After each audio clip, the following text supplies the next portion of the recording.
A'udzubillahi minasyaitonirrajim. Bismillahirrahmanirrahim. Alhamdulillahi rabbil alamin. Allahumma salli ala sayyidina Muhammad wa ala ali sayyidina Muhammad al-fatihi lima ughliq wal khatim lima sabaq nasrul haq bil haq wal hadi ila siratikal mustaqim wa ala alihi wa sahbihi wa barik wa sallim haqqa qadrihi wa miqdarihi al-azim. Allahumma aftah alaina hikmataka wa anshur alaina min hazaini rahmatika ya arhamar rahimin. Allahumma rabbi shrah li sadri wa yassir li amri wahlul 'uqdatam min lisani yafqahu qawli, amma ba'd. Assalamualaikum warahmatullahi taala wabarakatuh dan selamat pagi semua. Jadi insya-Allah pada pagi ini kita akan teruskan lagi bacaan hadis kita yang ke-22. Yang insya-Allah kita akan lihat tajuknya adalah jalan menuju syurga Allah Subhanahu wa taala. Tuan-tuan dan puan mati Allah sekalian. Jadi subhanallah,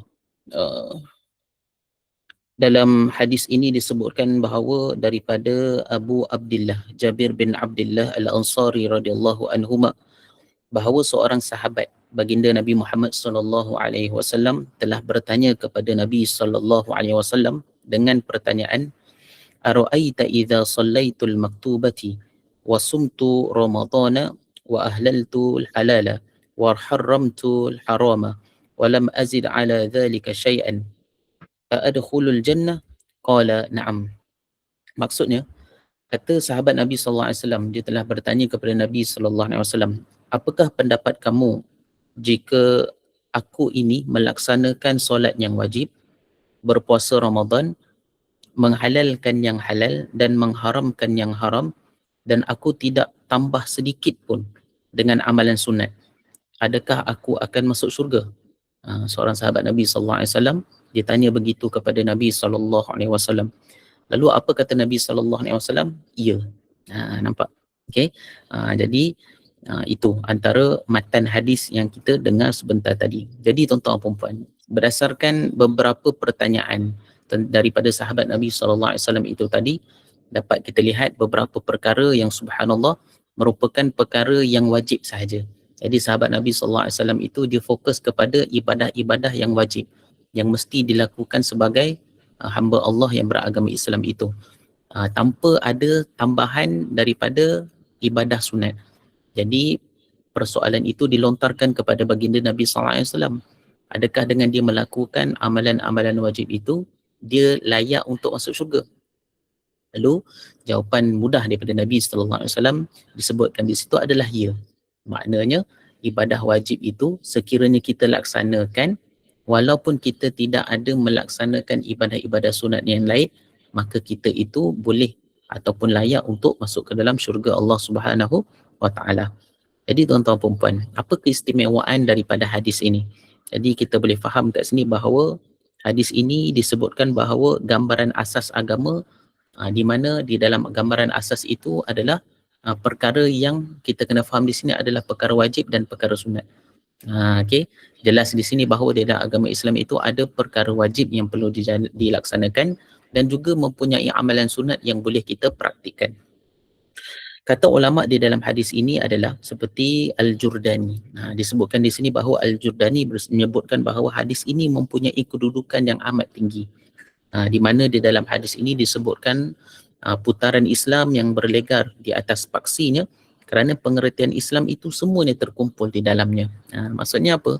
Dalam hadis ini terkumpulnya perkara yang wajib dilaksanakan, dalam masa yang sama terdapat juga perkara sunat yang ada di dalam hadis ini. Sebab pertanyaan sahabat Nabi SAW itu berkisarkan perkara yang wajib. Kemudian disebutkan juga dalam persoalan itu berkenaan tentang ibadah-ibadah yang sunat. Jadi kata Al-Jurdani di sini dalam hadis ini mengumpulkan semua perkara yang ada di dalam agama Islam itu sendiri. Jadi itu antara yang disebutkan daripada para ulama berkenaan tentang hadis ini. Seterusnya disebutkan juga di sini antara faedah yang kita boleh ambil daripada hadis ini adalah asas beribadah kepada Allah Subhanahu wa taala ialah menjaga perkara yang fardu. Nampak? Okey, apabila kita menjadi orang yang beragama Islam ini, maka asas di dalam agama kita itu adalah kita mesti apa? kita mesti melaksanakan perkara yang fardu. Fardu itu apa? Fardu itu adalah perkara yang wajib. Dalam masa yang sama, kita mesti meninggalkan sesuatu yang haram, sesuatu yang tidak disuruh oleh Allah Subhanahu wa taala. Makna katanya dekat sini, sesiapa yang melakukan dua perkara ini, dia melaksanakan perkara yang fardu, kemudian dia meninggalkan sesuatu yang haram, maka dia sudah dikategorikan sebagai sesuatu yang berlang. Nampak? Okey, di dalam agama Islam ini, kalau kita dapat laksanakan dua perkara, iaitu kita membuat sesuatu yang disuruh oleh Allah Subhanahu Wa Taala, kemudian kita meninggalkan sesuatu yang dilarang oleh Allah Subhanahu Wa Taala, maka kita dikategorikan sebagai orang Islam yang cemerlang. Disebutkan di sini juga, okey, kata ulama, sesungguhnya Muslim yang benar-benar mengharapkan kejayaan dan hatinya sentiasa, okey, tamatkan darjat yang tinggi di sisi Allah, tidak akan meninggalkan perkara yang sunat dan tidak sesekali menghampiri perkara yang makruh. Nampak dekat sini, okey? Antara perkara yang kita boleh tambah dekat sini adalah apa kata ulama? Seseorang Muslim yang sebenar-benarnya memang dia betul-betul nak mencapai kejayaan di sisi Allah Subhanahu Wa Taala, dalam erti kata yang lain nak masuk syurga Allah Subhanahu Wa Taala, maka disebutkan di sini bahawa hatinya itu sama sekali tidak juga meninggalkan sesuatu yang sunat, bahkan dia cuba untuk menghindari sesuatu yang makruh. Makruh ni apa? Makruh ini kalau kita buat tidaklah menjadi dosa, tetapi kalau kita meninggalkan, ianya disukai oleh Allah Subhanahu Wa Taala. Jadi tambahan, okay, in addition, orang kata tambahan daripada perkara yang wajib itu. Okey, kalau kita nak menjadi seorang Muslim yang betul-betul sempurna, maka kita juga digalakkan, digalakkan untuk melaksanakan ataupun kita tidak meninggalkan ibadah-ibadah sunat. Dalam masa yang sama, kita cuba untuk menghindari sesuatu yang makruh. Okey. Jadi apabila ada perkara yang wajib kita laksanakan, iaitu perkara yang fardu, kemudian kita tambah lagi dengan ibadah yang sunat, kemudian kita cuba untuk meninggalkan sesuatu yang makruh ini, maka lengkaplah kita menjadi seorang Muslim, seorang mukmin yang terbaik di sisi Allah Subhanahu Wa Taala. Okey. Nampak, itu sesuatu perkara yang boleh kita ambil daripada hadis ini. Seterusnya tuan-tuan puan-puan, okey, seorang Muslim hendaklah bertanya kepada mereka yang berilmu tentang syariat Islam dan kewajipan Muslim, serta apa yang halal baginya dan apa yang haram jika dia jahil tentang perkara tersebut, supaya kehidupannya berjalan atas petunjuk Allah dan jiwanya menjadi tenang terhadap kesejahteraan amalannya. Nampak, antara yang dituntut di dalam hadis ni adalah apa? Apabila kita tidak tahu sesuatu daripada agama, maka kita ini disuruh untuk bertanya kepada orang yang faham tentang agama tersebut. Jangan kita biarkan sesuatu persoalan itu menjadi igawan di dalam diri kita. Jangan kita rasa macam hukum tu kita nak ikut apa yang kita rasa, tak boleh. Sesuatu yang kita tak faham, kita tak jelas, maka kita rujuk pada orang yang faham. Okey, sebab itu ada lagu biasa kita dengar, malu bertanya kawan, sesat cari jalan pulang. Nampak? Okey, biasa. Lagu tu pun boleh dianggap sebagai orang kata pedoman kepada kita. Kalau kita tak faham sesuatu, maka kita bertanya. Sebab apa? Kita khawatir kita boleh jadi orang yang sesat. Jadi itu tuan-tuan puan-puan. Okey, sedikit tentang hadis yang dapat kita kongsikan pada pagi ini. Mudah-mudahan ianya memberi manfaat kepada kita. Jadi insya-Allah kita doakan kehidupan kita ini sentiasa di atas jalan Allah Subhanahu Wa Taala dan diberkati oleh Allah Subhanahu Wa Taala dunia dan akhirat. Amin amin ya rabbal alamin. Jadi tanpa melengah masa, saya jemput Tuan PPD, mungkin ada sesuatu yang ingin disampaikan pada pagi ini, dipersilakan.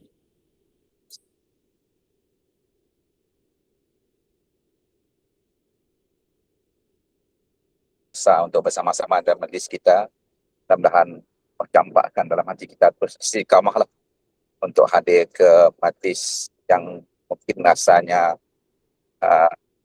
sedikit tapi memberi manfaat besar untuk santapan rohani kita di pagi Jumaat yang mulia tu. Mudah-mudahan apa yang disampaikan memberi manfaat untuk kita sama-sama lah. Nak ingatkan kita sama-sama lah. Tiada orang lain dapat mengingatkan. Ustaz lah mengingatkan kami orang semua supaya kita berada di landasan yang betul dan kita nak semua apa yang kita buat tu lillahi ta'ala. Terima kasih Ustaz, terima kasih juga kepada semua sahabat-sahabat, rakan-rakan yang berkesempatan untuk majlis kita pagi itu. Cantiknya di pagi Jumaat yang mulia tu kita sama-sama baca Yasin, kemudian kita sedikit mendengar tazkirah untuk santapan rohani kita, untuk mengingatkan kita bahawa kehidupan itu adalah kehidupan yang sementara dan kita perlu ada bimbingan supaya kita di langsana yang betul. Ustaz, masih Ustaz, mudah-mudahan dapat diteruskan sampai bila-bila untuk program resmi kita di PPD untuk saya ajak masih yang kita wang, mudah-mudahan hari itu memberi satu sinar, satu kebahagiaan pada kita, dan Allah sentiasa pelihara kita, sentiasa selamatkan kita dengan cuaca yang panas tu. Mungkin sebab program-program keagamaan betul, Allah sentiasa melindungi kita daripada musibah dan sebagainya. Jadi rasanya ya ajak. Terima kasih Ustaz. Saya sudahi dengan wabillahi taufiq hidayah. Assalamualaikum warahmatullahi wabarakatuh. Terima kasih.